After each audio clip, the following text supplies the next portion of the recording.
What's up guys, it's Rogue here and welcome back to yet another amazing video on the channel. So for today I got a very important deck profile here. It is a very important one because I believe that this deck is indeed the top rogue deck, if not a tier 2 deck this format.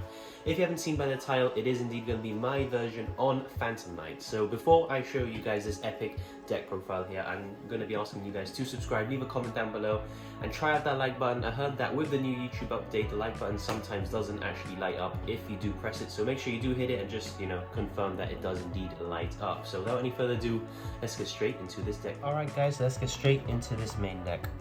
For the first three of Phantom Knight monster, we do of course have the latest addition to the deck in the form of Phantom Rage. It is of course the Phantom Knight of Torn Scale. He has now instantly become one of, if not the best Phantom Knight monster, because his ability to just discard a card can be a Phantom Knight monster, which does, gain additional effects in the grave and allows you to dump any Phantom Knight card from your deck to the grave. And if that wasn't crazy enough, guys, when a Phantom Knight monster, or a card for that matter, is banished in your grave, he basically just revives himself. Of course, he's banished when he leaves the field, but he will be slapped under next year's monster, so that effect won't apply. So Torn Scales, in my opinion, is a 3-of, and you really need this Torn Scales in a Phantom Knight deck. He, in my opinion, brought the deck up to another level. In my opinion, this is a very strong, if not the strongest rogue deck out there, or could even be in contention for a tier 2, tier 1.5 deck. So absolutely insane card, Torn Scales, and we are playing 3 of it. For the next Phantom Knight monsters here, I'm just playing 3 Ancient Cloak, 3 Silent Boots, and 2 Ragged Gloves. So these are the, OG guys, the original Phantom Knights that were played. I see builds having 2, but, with Torn Scales being so good, the ability to dump Cloak to the grave is insane, because he can just banish himself and add you the extender. So 3 of, in my opinion. 3 of Silent Boots, because he gets you access to your traps and he is a free extender, and he is just another Foolish Burial, which is very nice indeed, which is why I'm playing them at the ratios I am. For the last Phantom Knight, again, it's another new addition. It is Stained Greaves. He's a really cool extender, because when he comes out, he can make himself level 4, and then you can banish him from the grave and special another Phantom Knights in your hand if you drew too many of them.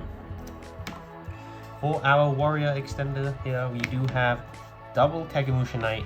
Basically, his main use is to chain block your tour guide, which you are playing, because your normal tour guide, use effect of tour guide and immediately chain your Kagemusha Knight since they activate at the same time, and then they can no longer Ash Blossom you, because the last thing to be happening is Kagemusha summoning from your hand to the field. So that is very nice. And then of course, tour guide will resolve and you'll have 3 level 3s on the board, and then you can just do your full Phantom Knight combo. So 2 Kagemusha Knight is very nice. 1 Psychic Wielder and 1 Psychic Tracker. I see builds playing 2 Wielder. I just say why, because he's a once per turn, and Tracker is literally the same card in a way. They just special themselves out if you control another level 3. So why risk drawing 2 of him and then having 1 dead in your hand when you can just draw these 2 and then just be able to special out both? So that is why I play 1 of each. For our main normal summon of the deck here, it is triple Tour Guide. She's absolutely incredible. She just brings out a level 3 Fiend from your deck, and what we are playing is of course Graph and Seer.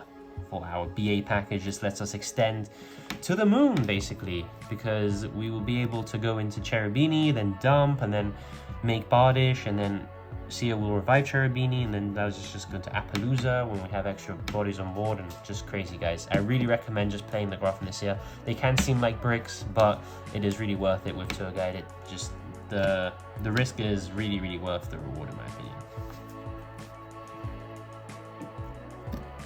For our hand traps here, we are literally just playing triple Ash Blossom, because it just hits everything. Every deck hits Ash Blossom. If this card was put to 1, I am not kidding when I say every single deck in Yu-Gi-Oh would be hit, because every deck pretty much just plays triple Ash Blossom. It is an insane card, guys. We all know what Ash Blossom does.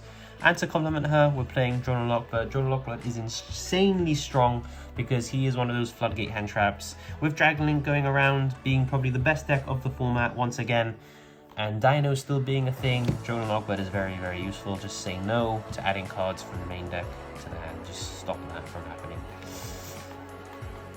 Moving on to our spells here, we do have triple Forbidden Droplets. I've never ever had a card that was so free as Forbidden Droplets in this deck.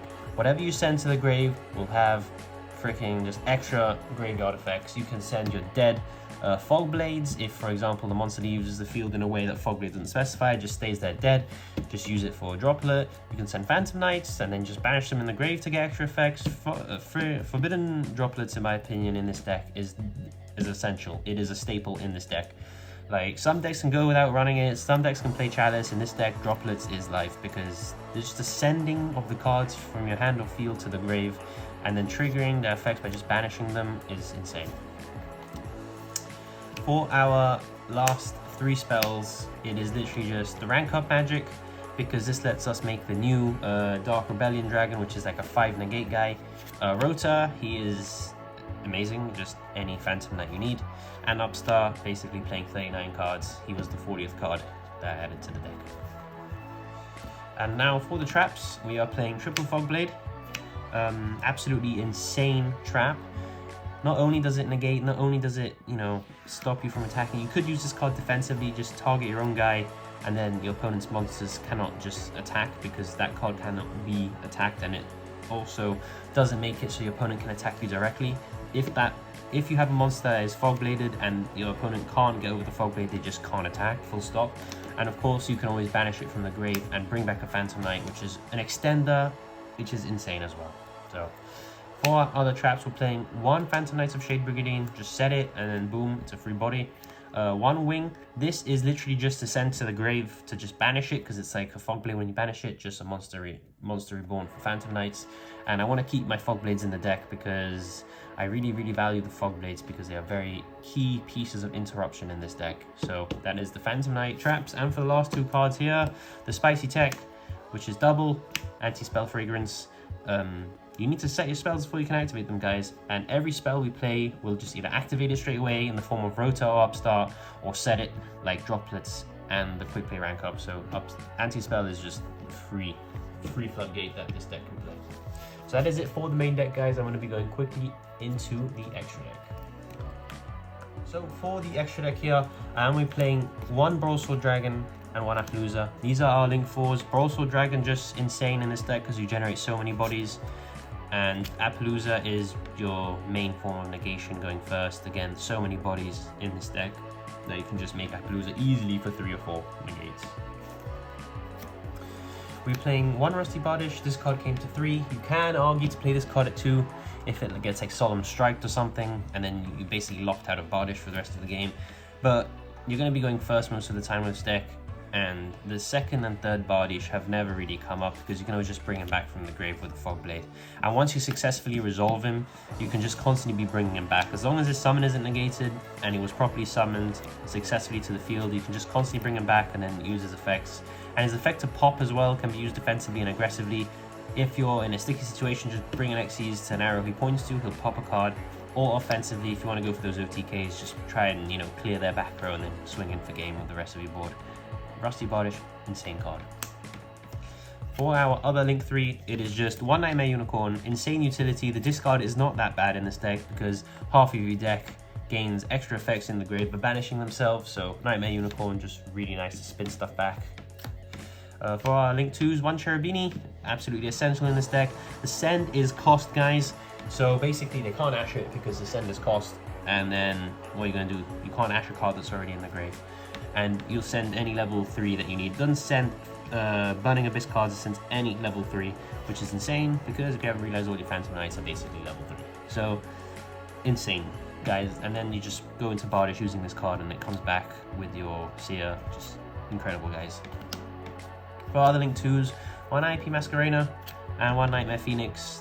This is just, if you don't, you know, have the most optimal hand, you can usually end with an IP Masquerena and maybe a Cherubini or whatever, and then just make Appaloosa during your opponent's turn if you feel like, or just other useful things that IP can do. And then the Nightmare Phoenix is for back row if there's an annoying floodgate or something that needs to go in the form of a spell and trap. Just Nightmare Phoenix is your card to go. For the X users, we do play a lot. We have 1 Arc Rebellion. This card is an OTK machine.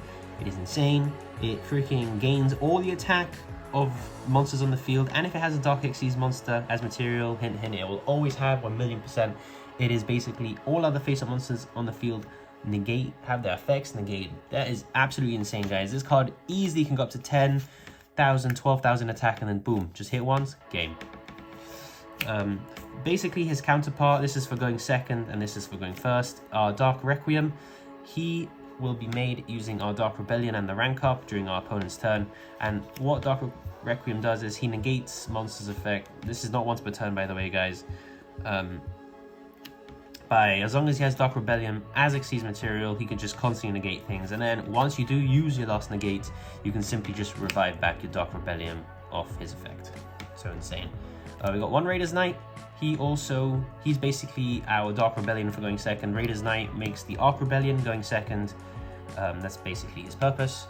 And then we got 2 Phantom Knight of Breaksword. I was testing it at 1, but you really need 2, guys, because in your going first play, you'll make a Breaksword underneath a Bardish, blow up the Breaksword, and then basically make your Dark Rebellion, because he will be destroyed by a card effect, and bring back 2 Phantom Knights at level 4.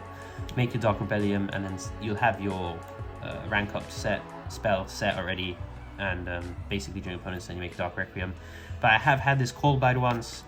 I have had his summon negated before. You really do need the second, because then you can just simply make a second and actually use its effect to blow up a card on the board, which does come up, guys. So 2 is very recommended, 1 is very, very risky. For our other Xyzs here, we play 1 Bamboozling Gossip Shadow. If you have enough extenders, you just play around Nib. You activate Nib, you do this, you both draw a card, and that's it. Just Nib protection.